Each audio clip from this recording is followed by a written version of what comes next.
Bonjour Mathias, Salut Gab, ça va? ça va super bien. Très bien. Fait que je suis content d'avoir accepté l'invitation. On va essayer un nouveau concept. Je vais te lancer des sujets. Ok, puis tu me dis si c'est overrated, underrated. Oh, ok. Puis si tu veux vraiment me donner tu sais, ton opinion par rapport à ces sujets-là aussi, je pense que tu sais, l'objectif c'est d'éclairer les investisseurs, les propriétaires aussi. Tu sais, on entend plusieurs choses, c'est le marché aussi. Fait que je vais vraiment avoir quelqu'un d'expérience qui donne son opinion d'un point de vue de tout ce que tu vis là, avec tes clients investisseurs. Ouais, mais je vais y aller du mieux que je peux, puis shoot-moi tes questions, puis on essaie ça, on y va. OK, parfait. Fait qu'on va commencer avec une facette d'investissement dans la construction neuve, tu sais, c'est tendance. Ouais, underrated présentement. C'est tendance, mais vraiment, je pense qu'il y a une place incroyable qui peut être prise à des investisseurs. Beaucoup de constructeurs qui faisaient de la maison, du condo, qui décident de migrer vers la construction neuve, multilocative, garder des actifs, faire travailler leur propre monde. Ça, j'en vois beaucoup présentement. Donc, je sens que ça s'en va vers un océan rouge, mais présentement, on est dans un océan bleu au moment où on se parle. Parfait. L'investissement dans l'immobilier existant, fait que tout ce qui a trait à l'optimisation des immeubles. Ouais. Ça, je dirais overrated et underrated. Dépendamment qui tu es dans le marché, il y a tellement de barrières dans l'optimisation au moment où on se parle que je pense que ça peut être problématique si tu ne sais pas trop où tu t'en vas. Donc, si tu embarques dans un immeuble, dans un achat d'immeuble, un financement, tu fais des travaux, là, tu peux te confronter à la vie 248 de la CHL, tu peux rencontrer des problèmes avec les locataires au niveau de la rénoviction. Hein, c'est très un sujet discuté présentement. Donc, je pense que ça dépend qui tu es, ça dépend c'est quoi ton expérience. Pour te lancer, peut-être faire un achat détention, une grosse optimisation, ça peut mener à bien des problèmes si tu as moins d'expérience. Donc, c'est important de se former de ce côté-là. Merveilleux. L'investissement dans l'immobilier industriel. Oui, overrated, à mon avis. Overrated. Je pense que dans les dernières années, ça a été super bon. Le taux pied carré a monté quand même assez rapidement, mais je pense que faut laisser place aux gens qui connaissent vraiment l'industriel. Puis je pense que de quelqu'un qui se lance en industriel aujourd'hui, ça peut être difficile. C'est mon avis. Parfait. Le commerce de détail. Oh, ça c'est neutre, je dirais. Encore même réponse, une réponse un peu plate, mais je pense que si tu as déjà du commercial, que tu as des contacts pour de la location commerciale, tu as des contacts dans des entreprises qui cherchent des locaux, ça peut être super bon.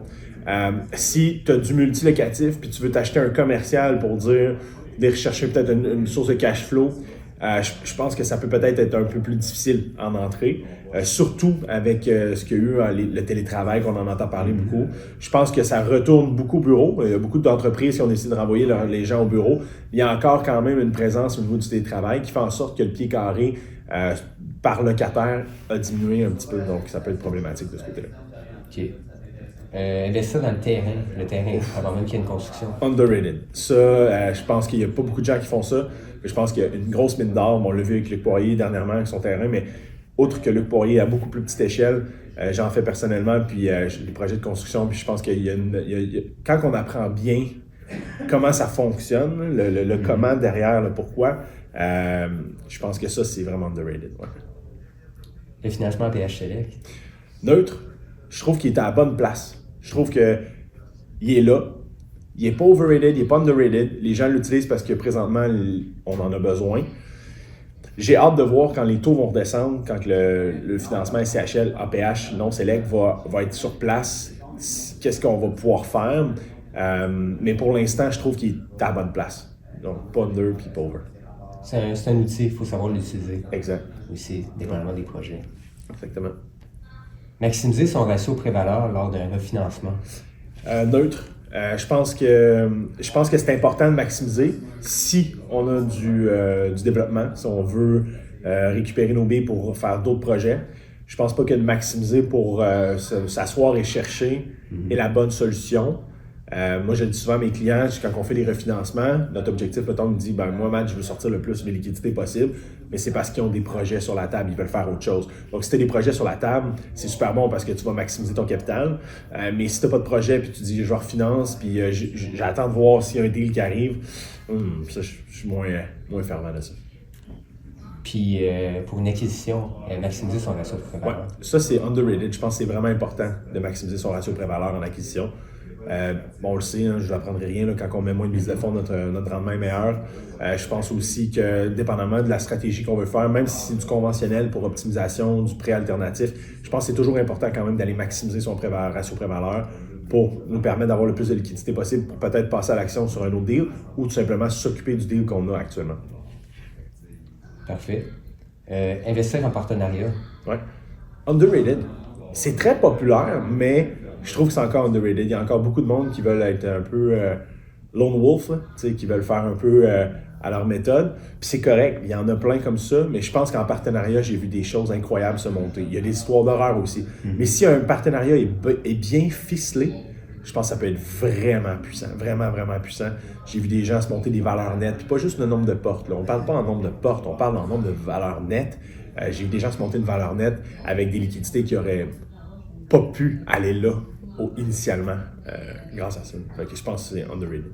Il y a des outils juridiques qui existent, des conventions d'actionnaires. C'est quand c'est bien fait, ça protège toutes les parties. Exact. J'en ai dans mes projets de construction. J'ai des gros projets de construction, des corrects projets de construction, parce que quand je compare mes clients, des fois, je suis comme, c'est pas des gros projets, mais tu sais, je pense que la convention d'actionnaire, on a investi énormément d'argent là-dedans pour faire en sorte qu'elle soit bien ficelée pour tout le monde, que tout le monde soit confortable à travers ça. Puis une fois qu'on a ça, c'est écrit noir sur blanc. Associe-toi avec des gens qui sont respectueux, qui ont la même valeur que toi, qui ont la même vision que toi. Puis je pense que le reste devrait bien aller. Si tu es transparent à ton tour, c'est vraiment important de faire les deux. Là. Maintenant, un sujet d'actualité, l'abolition de la TPS, la construction d'œuvres. Neutre, je te dirais. C'est un bon coup de pouce, mais il en manque. C'est pas underrated. Non, c'est pas underrated parce que c'est bien. Ça fait vraiment du bien. Un exemple, moi j'ai un projet de 24 logements que je construis. Ça me donne 154 000 de rabais par 24 logements, ce qui est vraiment intéressant. Mais je pense qu'il en manque encore. Je pense qu'il faut en donner plus. Il faut que le gouvernement en donne plus pour aider les promoteurs. Puis ça va passer par soit la TVQ, soit par l'accélération des permis, soit par... Il y a plein d'enjeux que présentement les promoteurs font face, puis que le gouvernement doit interagir s'ils veulent faire en sorte de créer du logement. Parce que, faut pas oublier, Gab, que présentement, on dit que les loyers sont trop chers, mais les loyers sont trop chers un peu à cause du gouvernement. À cause du fait qu'ils ne nous autorisent pas à construire aussi rapidement qu'on le souhaite, ils ne nous autorisent pas à densifier autant qu'on le souhaite, les nombres d'étages. Il y a plein d'enjeux que les promoteurs rencontrent présentement, que si c'était pas ça, il y aurait un paquet de portes qui pousseraient, puis on aurait une offre beaucoup plus grande, donc un prix beaucoup plus modéré par rapport au marché actuel. Parfait. Le prêt privé pour les projets de construction. Underrated. Les gens fuient le prêt privé. Des fois, on entend parler de prêt privé, on parle de gros taux d'intérêt, gros frais de dossier. Mais surtout dans les plus petits projets, là, on a réussi à faire des dossiers, là, des 6 logements en construction, où on est allé chercher des financements en une semaine, puis qu'on était capable d'avoir un premier déboursé là, en une semaine et demie, mettons. Là, fait que ça, c'est vraiment underrated présentement au moment où on se parle. Puis je pense que c'est une stratégie qui peut être intéressante pour les investisseurs qui ont un bon plan de match, qui savent où ils s'en vont. Parce que, disons, un 6 logements dans PHLEC, c'est très coûteux, très onéreux, c'est long. Pour que ce que ça donne par rapport à un financement prêt privé qui pourrait être intéressant aussi. Je ne vous dis pas que c'est l'option number one, mais je vous dis que c'est une option qui est underrated présentement. L'association des opinions dans des soirées de réseautage, en tant que professionnel ou investisseur. Underrated, 100%. Moi, j'apprends tellement quand je vais dans le réseautage. J'aime parler aux gens, j'aime apprendre des succès des autres, j'aime voir c'est quoi tes erreurs que tu as faites, c'est quoi les bonnes choses, les mauvaises choses. Je pense que c'est important d'apprendre de ça parce que tu l'appliques après ça par la suite dans tes projets à toi. Donc, moi, j'ai appris beaucoup de mes clients par rapport au financement. Je les ai aidés à amener leurs projets, mais eux, ils m'ont donné des conseils sur d'autres facettes que moi, j'ai pas, Puis la fameuse phrase, je connais pas tout, mais je connais tout le monde qui connaît tout. Ça, je trouve ça tellement important. Donc, underrated, vraiment. C'est vraiment important de discuter avec les gens puis de voir un peu leur opinion puis leur façon de faire dans différents projets. Le financement APHL avec l'efficacité énergétique. Oui, présentement, c'est très sollicité, mais c'est underrated encore, je pense. Beaucoup de dossiers financement APH Select, efficacité énergétique, on est capable d'aller chercher des 100 points, qui peut être très intéressant dans des constructions et plus ou moins onéreux par rapport à ce que les gens en pensent. Souvent, les gens font comme « Ah, je m'attendais pas à ce que ça coûte. Je pensais que ça allait coûter plus cher. » Fait que c'est quand même intéressant. C'est sûr que la zone géographique où vous êtes est quand même importante. Mais si vous êtes dans une zone qui est correcte, puis que vous avez un projet de construction, je pense que l'efficacité énergétique est à considérer. Point important aussi, bien évidemment, les immeubles récents en amélioration d'efficacité énergétique, ça aussi c'est underrated. J'ai fait un 101 logements dernièrement qui a été construit en 2021 et on a été capable d'aller chercher un 100 points en efficacité énergétique en l'améliorant. Donc, il n'était pas au top de sa capacité. On a pu profiter de l'APH Select efficacité énergétique par rapport à ça. Fait que c'était vraiment un beau coup de circuit, ce dossier-là. Surtout quand il y a des acquisitions sur plan, aussi, puis qu'il y a le constructeur ou le vendeur est encore impliqué aussi, ça permet de négocier des belles solutions. Exact. Il y a même tu m'ouvres même la porte à des promoteurs qui font des 6, ils décident d'en vendre, ou des 12, des 24, ils décident d'en garder 2, ils en vendent un. Puis là, celui qui vend, ben, ils l'ont déjà fait en efficacité énergétique, il est prêt pour que l'acheteur puisse passer à l'action pour l'acheter en efficacité énergétique en PHLE. Donc ça, je trouve ça super intéressant parce que il fait un profit à la vente, donc il y a un certain profit qui est encaissé, puis les 2 autres, il les garde pour la détention long terme, pour son parc, puis il recommence, puis il recommence, puis il recommence. Il y a des gens se monter des empires comme ça, vraiment. Ouais. Ensuite, la gestion active des actifs immobiliers. Underrated. Moi, je m'en suis rendu compte dans mon parcours. Je m'en suis rendu compte dans mon parcours parce que, bien évidemment, je peux me concentrer à 100% sur mon courtage, qui est ma business principale. J'ai investi dans plusieurs immeubles, j'ai quelques immeubles, et j'ai des partenaires qui sont actifs dans la gestion, et j'ai des immeubles qui sont en gestion. Et la gestion que j'ai choisie, c'est super, j'ai rien à dire, j'adore ça. Mais le upside d'être à l'intérieur même de son immeuble, de gérer à 100%, d'être au courant de tout de A à Z, c'est underrated. À mon avis, c'est vraiment intéressant ce que tu peux faire avec ça. Pourquoi? C'est que, bon, bien évidemment, tu vas driver les revenus d'une belle façon, tu vas avoir un beau contact social avec tes locataires aussi, donc ça évite des bris, des choses comme ça. Vraiment, je pense que ça, c'est vraiment quelque chose que si j'avais à refaire, j'aurais peut-être des partenaires plus actifs dans mes immeubles et non peut-être moins sous gestion. Malgré que mes immeubles sous gestion vont super bien aussi, là, mes immeubles neufs, ça va bien, mais quand même, j'ai vu la différence. Là. Donc, underrated. Tu travaillais avec différents professionnels spécialisés dans l'immobilier commercial. Underrated, vraiment important. J'ai vu des gens vouloir être un peu lone wolf, comme on parlait tantôt, puis se planter carrément dans un projet. Puis pas juste des gens qui commencent. Là. J'ai vu des très gros joueurs arriver avec un portefeuille, me dire « Matt, voici ce que je veux construire ». On recrunch tout ça.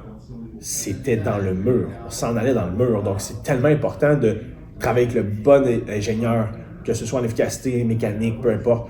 Après ça, c'est d'avoir des bons évaluateurs qui font des évaluations qui font du sens. Donc, c'est important, surtout en construction neuve. C'est des valeurs projetées. C'est vraiment important d'avoir quelqu'un qui est efficace là-dedans, de travailler avec un bon consultant en coût. Ça coûte tellement cher, un mauvais consultant en coût, je vous le dis, ça coûte cher. Travailler avec des bons consultants en coût, travailler avec des bons courtiers aussi, des bons banquiers. Si vous avez des banquiers, assurez-vous que vos banquiers sont efficaces, que votre courtier connaisse le projet de construction que vous êtes en train de faire ou connaisse les étapes futures de ça. Et là, on ne parle pas juste de vous faire économiser sur le taux d'intérêt. Là, on est loin de ça. On n'est même pas là. Là, on parle de prendre le client par la main et de l'amener jusqu'au déboursé. Puis après ça, on va avoir le meilleur taux.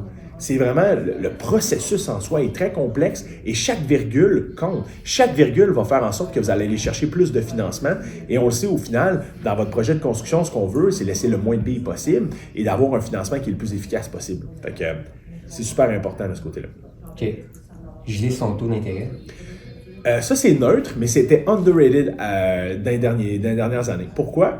C'est que présentement, je ne vois pas l'intérêt de venir fixer les taux pour mes clients. Parce que, touche du bois, on s'en va probablement vers une baisse de taux d'intérêt ou du moins dans les prochains mois, une stabilisation. Donc, le taux fixé, c'est plus ou moins une stratégie qu'on utilise maintenant. Par contre, il y a les 2 dernières années, ça a été extrêmement important dans tous mes dossiers. Ça a été crucial. On avait plus de 100 dossiers en cours, puis on a fixé la majeure partie de nos clients et on est venu sauver des meubles, gars. Mais des meubles, là, si je te le dis, là, on a déboursé des dossiers à 2,89 quand les taux étaient à 4,20 %. Imagine-tu à quel point on avait fixé des 12 mois et des 18 mois d'avance. Pourquoi? C'est qu'on venait fixer une stratégie pour dire, écoute, peu importe ce qui va arriver, on fixe ça, on va avoir ce taux-là à la fin du contrat c'est le client qui en bénéficie. Bien sûr, il y a les swaps de taux aussi pour des projets plus d'envergure qu'on est venu mettre en position dans des moments stratégiques qui ont fait en sorte que les gens ont fait de l'argent avec le swap. Mais je pense que underrated, là, vraiment, là, des taux d'intérêt fixés d'avance, là, je trouve que c'est une belle stratégie. C'est vraiment une belle façon de venir sécuriser un dossier, surtout dans des périodes de hausse de taux. C'est sécuriser un dossier, puis c'est de rester en contrôle aussi dans sa transaction sur des variables qui techniquement fluctuent. Aussi, fait que vraiment, tu es capable d'avoir le contrôle là-dessus. C'est tellement d'avance aussi, puis tu es organisé, je pense. Oui, puis tu sais, c'est surtout, mettons que là, on parle pas d'une transaction, là, mais on parle, j'ai des clients qui avaient 4 transactions en même temps. 4 transactions en même temps qu'on a déboursé en dessous de 3%, mais qu'il aurait pu être déboursé à du 4, 4,10. Imagines-tu la différence en termes d'apport en liquidité ou en rachat de taux potentiel parce que le dossier était déjà approuvé? C'est fou, là. C'est complètement fou. Fait que c'est beaucoup d'argent que les gens auraient laissé sur la table qui aurait fait en sorte qu'ils n'auraient pas acheté le 5e ou le 6e projet que je suis en train de financer avec eux, tu comprends? C'est tellement important. On parle des taux d'intérêt. Le downside de ça, le financement créatif, t'en penses quoi? Overrated. Le financement créatif, j'en entends tellement parler, c'est tellement rendu une mode, tu sais. Puis c'est correct, tout le monde roule leur boss, là. Il y a des cours qui sont super bons, tu sais. Je donne des cours dans certains clubs où, comme la MREX, disons, où tu sais, qu'on apprend aux gens le financement sur la ligne dure du garde, voici ce qu'il y en est, voici où tu dois t'en aller. Puis après ça, par la suite, si tu veux ajouter de la créativité, à toi de le faire, mais tu peux pas dire je vais être créatif de A à Z, sans mise de fonds, sans liquidité, sans valeur nette, sans expérience. Tu peux pas faire ça. Puis je vois des vidéos des fois moi, ça me fait rire un peu, là, tu sais. Viens, je vais t'apprendre à acheter un immeuble en financement créatif avec 15 000 $. Écoute, j'ai financé pas loin de 300 quelques millions l'année passée, puis j'ai pas un client qui avait juste 15 000 pour acheter un immeuble, là, c'est jamais arrivé. Donc, oui, il y a potentiel de trouver un partenaire qui va faire en sorte de mettre votre liquidité. Oui, il y a potentiel de trouver un immeuble avec un deal. Lorsque tu as un deal, les fonds vont venir, mais les fonds doivent venir de quelque part, c'est important. Donc, il n'y a pas de créativité de pas mettre zéro mise de fonds, de récupérer les billes au notaire, ça marche pas, ça.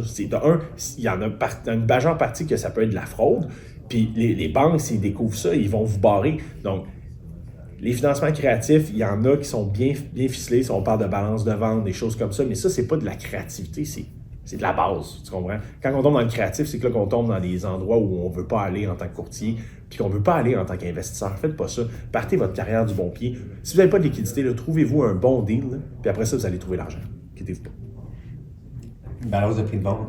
Overrated, underrated? Neutre. Je pense que c'est important, la balance de vente. Je pense que c'est une belle façon de venir négocier un vendeur. Par contre, si on s'en va SCHL avec ça, ben, on risque de se faire revirer. Là, le SCHL, présentement, c'est beaucoup plus difficile d'aller chercher balance de vente. Pourquoi? C'est qu'on est maximisé tout le temps au ratio de couverture de dette, donc il n'y a pas de place. À balance de vente en conventionnel, si on a des travaux à faire, des choses comme ça peut être super intéressant pour venir compenser un ajout en liquidité, un apport en liquidité. Mais autre que ça, moi, je trouve pas ça underrated, la balance de vente. Là. Je trouve ça comme, si elle est là, ça fait du sens, prends-la, mais dans certains cas, on n'en a même pas besoin. Le marché s'est sophistiqué dans les dernières années. Vraiment. Aussi. Beaucoup. Puis les institutions financières, les prêteurs, tous les intervenants de marché aussi. Ouais. Fait que ça se complexifie. Ouais. L'accessibilité, le critère d'accessibilité en APH Select. Overrated. 100%. J'ai plein de clients qui se sont lancés là-dedans au début quand l'APH est sorti. Là. Puis je trouve que c'est overrated parce que, mettons, tu construis un 60 logements, tu le fais en accessibilité, ça te prend une clientèle cible pour tes logements accessibles universels. Donc, il y a des locataires qui aimaient moins ça, qui n'étaient pas, mettons, en mobilité réduite, qui aimaient moins ça, le fait d'avoir, mettons, des rampes, des choses comme ça.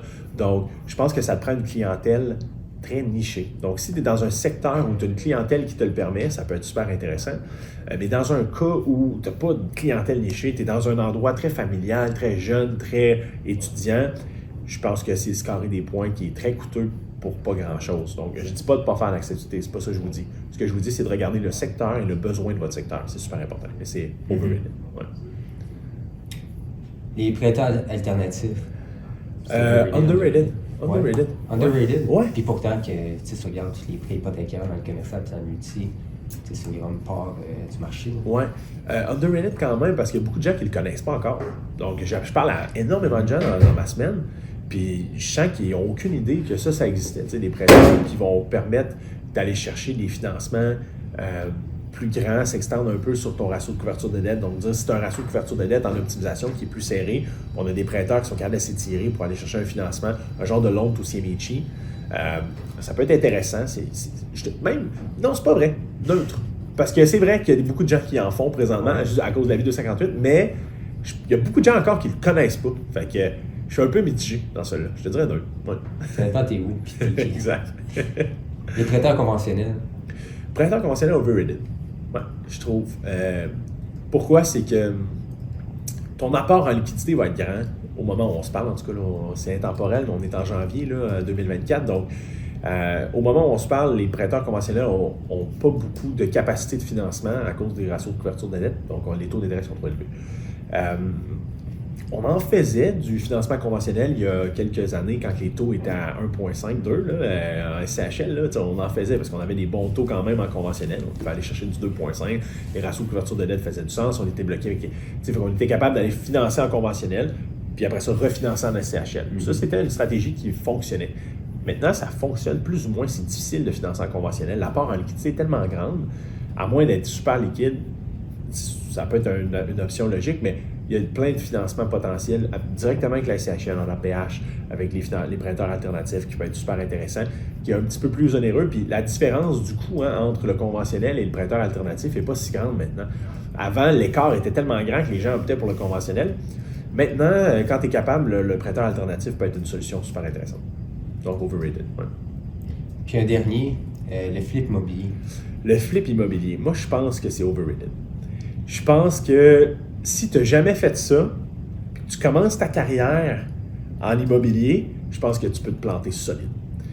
J'ai vu des gens très expérimentés avec des belles notions de la construction qui se sont plantés, qui ont bouffé de l'argent, puis qui ont fait finalement, sais-tu quoi, je vais acheter un immeuble, je vais rénover un appartement par appartement, je vais monter ma valeur économique, puis je vais contrôler ce que je fais.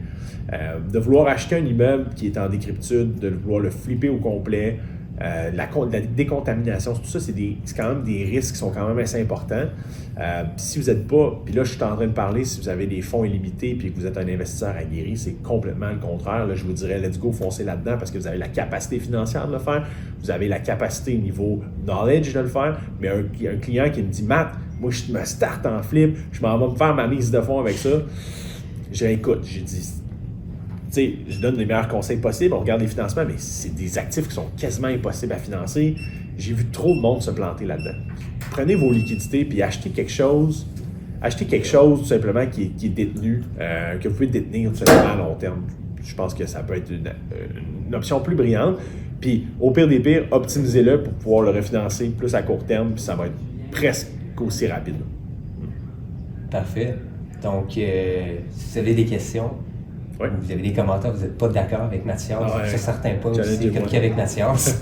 Fait que j'invite les investisseurs, propriétaires à te contacter. Oui, puis Gab, j'aimerais finir l'entrevue par le podcast Préinvestir. Je le plug un peu partout où je vais, mais je trouve ça important. J'ai parti une nouvelle ligne de podcast où on reçoit des invités qui vont jaser plus en profondeur. Je voulais me démarquer des autres podcasts, puis les autres podcasts, on reste souvent, puis là je parle pas sur le PMML, mais je parle du marché en général, on reste souvent en surface. Et moi, j'ai décidé d'aller avec des invités puis d'aller en profondeur avec ces invités-là pour comprendre leur erreur et comprendre aussi les points positifs qui peuvent nous amener. Donc, dans les derniers podcasts que j'ai tournés, j'ai vraiment appris plein de choses. Fait que je pense que ça peut être intéressant pour vous de suivre ça. Donc, le podcast Préinvestir va être disponible sur pml.tv, bien évidemment sur les pages de PML, sur ma page personnelle, Mathias Haché sur Facebook, allez me suivre. Puis tout va être là. Je mets beaucoup de contenu explicatif. On va mettre le lien dans la description de la vidéo ici. Yes. Aussi, ou sur le Instagram qui est lié dans la bio. Ouais. Puis, c'est ça, là, on est resté en surface, mais je sais que pour avoir écouté les épisodes, tu rentres pendant 45 minutes, une heure avec un invité. Je lui rentre dedans. Tu rentres profondément dans le sujet. Fait que, un gros merci, Mathias. Merci, Gab. Ça fait plaisir. Toujours un plaisir.